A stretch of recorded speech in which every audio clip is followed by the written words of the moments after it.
Sanibonani, molweni, ndiyanamkela ku-SSA-TV ngesiXhosa.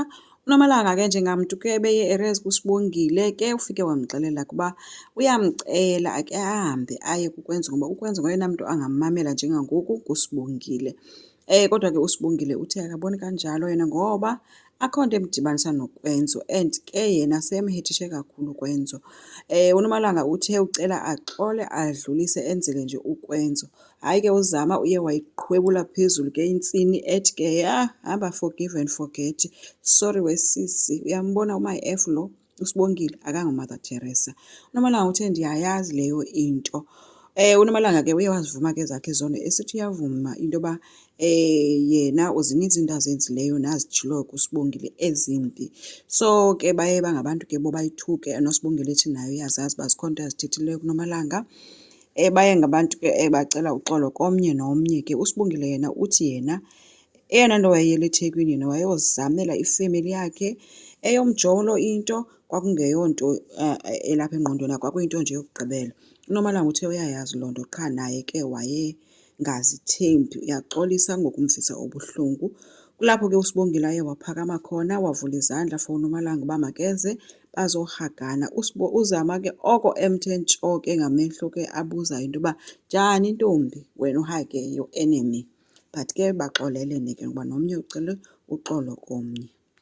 UPhetheni ke yena uhleli noGcina noVusi wabaxelela ke uba ufuna inyani ngokuphuma kukakwenzo kwi-family group ethi nakwifemeli ngaphezulu, and ufuna inyani cause kaloku ukwenza umxelele uba uphume ngenxa yabo kwegruphini. Baye bazama ke uba ngabantu bangazi kwanto ke. Vusi esithi bangenaphi bona kuloo nto leyo, noGcina esithi yena wamgqibela kudala kwawukwenzo kwawuthetha naye nje. UPhetheni utheni iyazi uba ukwenzo udlule ezintweni ezininzi bekumele uba niyamsapota, especially wena Vusi. Uthe you must fix this. So ushiyeke kuVusi enguloo mntu ke ongazi uba uzayifikisa ayithini yonke loo nto.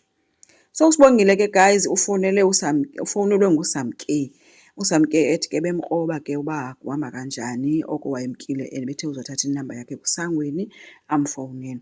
So kuye waqaphela into yoba uSibongile ngathi akekho rayithi kwalapha kwithowuni, abe sembuza ukuba kwenzekani. So uSibongile ke utshilo ukuba uxakene nento abafana ababini baxhwithana ngaye ngapha nangapha, akazi uba akhethe omphi. Kodwa ke uSamke uthe impendulo yayo yonke leyo into ilapho kuloo ntliziyo yakho wawuyinikwe nguThixo, wena landela okufunwa yintliziyo yakho. What otherwise uzawuzisola, ethi ke uzozisola njengaye, andazi ke yena ngelithini.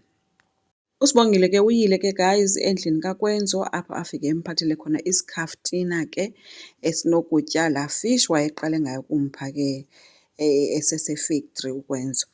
So ukwenzo ke bezicingela ke iingxaki zakhe nje ekwakhe, weva ngenoko emnyango wakhwaza ke sithi Vusi andizukwazi ukukuvulela, wabe sesitsho komba no ndinguSibongile. Uye wagquma ke uSikwenzo ngesipidi esingakanani guys, into etshoyo into yoba uyamdinga uSibongile. Phakama wawuvula emnyango, xa evula wafika sembuza uba ufunani apha Sibongile.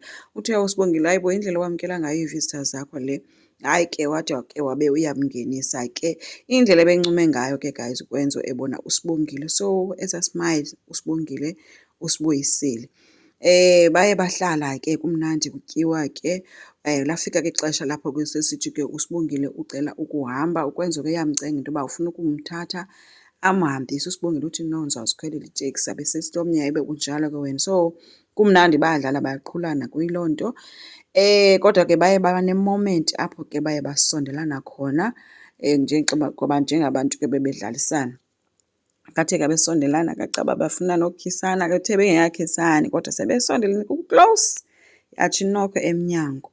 Yho, wabe sebuza ke ngoku ukwenza uba ngubani, watsho omnye uba nguJabu. Yho, amehlo akhutshwe nguSibongile guys, esoyika ecinga into yoba uzayithini le nto amadoda amabini xa selapha oyi-2 ngoba kaloku uJabu naye ikhona into ayenzayo naye noba akakayazi uba iya ngaphi. Waphakama ke ukwenza sithi ke hayi uyovula, xa esiya emnyango uSibongile naye wayephakama eyozimela encamathele ngodonga ke eyimamele njengoba ukwenzo ethetha noJabu emnyango. So utshilo ke uJabu into yoba bezomtshekha into yoba urayithi na, because after wayemxelele mos indaba uKwenzo waye waphakama wamshiya apho. So ethi uzomkroba kuthiwe ke uKwenzo, no, andikabikho kwispace esirayithi for uthetha. Bra, ndiyabulela kodwa ngozonditshekha. But kangamvulela nomvulela uthethe naye emkrobe nje apha emnyango. So uye wahamba ke uJabu washiyeka ke uKwenzo engena ngaphakathi ebuyela kuSibongile. So asazi ke guys uba uSibongile uzokhetha omphi between these two. Enkosi, ngicela siqhubeke, subscribe, silike, singakhomenta futhi. Bye.